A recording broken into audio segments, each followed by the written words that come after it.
Hello and welcome sa ating YouTube channel. Kung hindi pa na kayo nakakapag-subscribe, subscribe na kayo ngayon. Enter that subscribe button and that like button. Smash that like button para sa more awesome content. Okay, ngayong araw na to, papakita ko sa inyo ang matagal ko nang ginugol. 5 to 6 years. So, I think 6 years nga talaga kung ginawa to ng buong buhay ko. Talagang inano ko talaga, tsinaga ko talaga. Okay, sabi nga nila, pag may tiyaga, may nilaga. And talagang pinagtuunan ko talaga ng oras tong gawain na to. Ito ang makuha ko to, isang pirasong papel na to. Okay, joke lang, hindi ko siya pupunitin kasi isang kopya lang to. Pero ngayon, ito ang aking college diploma sa Bachelor of Science in Physical Therapy na nakuha ko sa Southeast Asian College. So, ang inano ko sa kanya, ito, nakuha ko siya sa, pinamil ko to sa, from Quezon City all the way papunta dito sa States. Hindi ko pinamil pala, pinadala ko, may pinasabay ko sa, sa kamag-anak namin, okay? So, ito yung college diploma ko. So, talagang pinaghirapan ko yan para sa para sa isang papel na yan. So ano nga bang naging journey ko? So simulan tayo sa 2015. So noong 2015, doon muna ako sa St. Jude College, Manila. Okay. Actually prior to getting this degree, nag-college na din ako dati. Okay?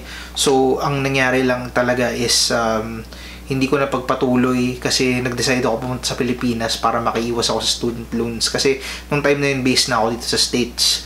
Ngayon, itong college degree ko, itong college diploma ko, na talagang pinaghirapan ko talagang blood, sweat, and tears talaga kasi mahirap yung course na physical therapy. Kahit hindi masyadong kilala yung school ko, talagang duguan talaga ng utak pagdating sa mga internship, na mga ganyan. Ayun. So, nga pala, nagsimula ako nung journey ko nito nung, 2015 sa St. Jude College, Manila. Tapos, things didn't turn out so well. Actually, dami ako ng kaibigan doon, napabarkada ako. Yun. Syempre, typical na college student, inom, party, ganyan, mga ganun. So, actually, hindi ko nabalanse siya sa pag-aaral ko. So, ang nangyari, yun lang yung nangyari. Na-drop ako doon. Actually, nagka-problema ako doon kaya napilitan na lang ako mag-transfer. So, yun, transfer ako. Okay, so punta ako sa Southeast Asian College or UDMC, which is doon ako graduate. So, first year pa lang nandun na ako. So, actually ako lang natira doon kasi yung mga kaklase ko halos lahat taga Emilio Aguinaldo College, sa Fatima, mga ganong school. Okay, so ako yung parang OG, isa mga OG ng Southeast Asian College nung time na yon sa PT.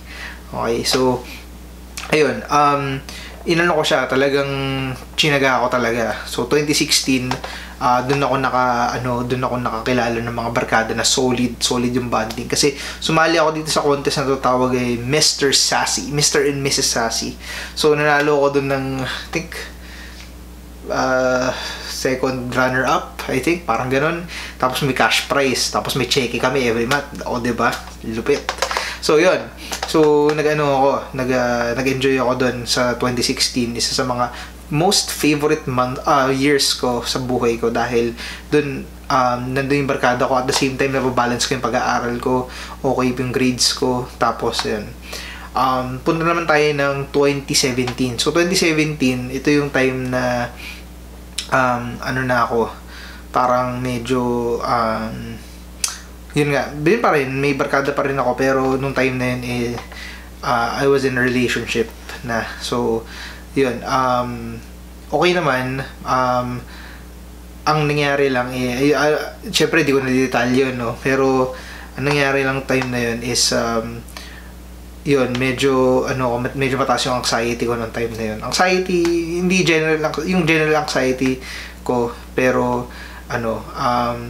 medyo blurred yung 2017 hindi ko siya masyadong maalala ng lubusan. Parang ang pangit na year na yun, hindi ko lang alam, pero yun nga, ganun pa rin yung mga subjects, kaya naman, pero medyo tahimik lang ako sa klase, hindi ako masyadong nakikipag-usap.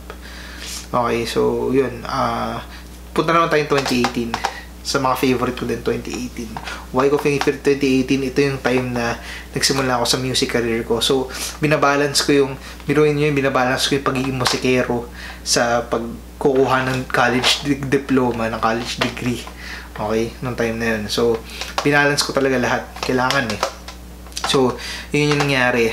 Kailangan lang balance eh. Tapos, ginawa ko is, pinaghinimay-himay ko yung mga ginagawa ko sa pang-araw-araw. Sa gabi, magtutugtog ako. Sa umaga, pag-aaral ako during the day. Yan, parang ganun. Okay? So, next, 2019, my favorite year. Favorite year ko talaga sa lahat ng mga taon ko na sa school is 2019. Okay? So, anong nangyari dito? Pinaka-favorite ko talaga to. Kasi ito yung time na naging rapper na ako. Nagba-battle rap na ako. Nagbibigay na ako ng mga guidance sa mga ibang mga musicians. Tapos tumutugtog din ako. Ganyan. Ayun, tumutugtog ako ng time na yun. Member na ako ng Phil's Club ng time na to. Actually, 2018 ako nag-member ng Phil's Club. So yun, inano ko talaga.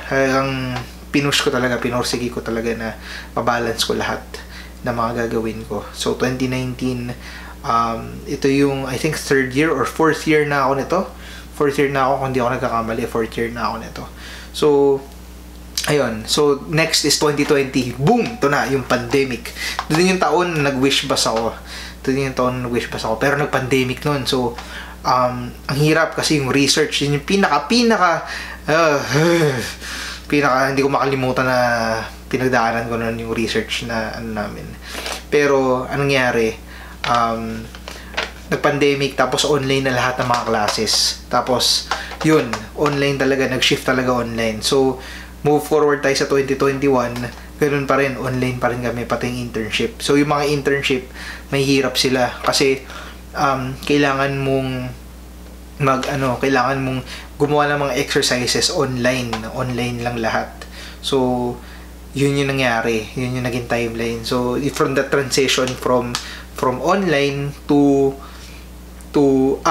from face to face to online. So yun yung mga nangyari dun sa mga panahon na yun.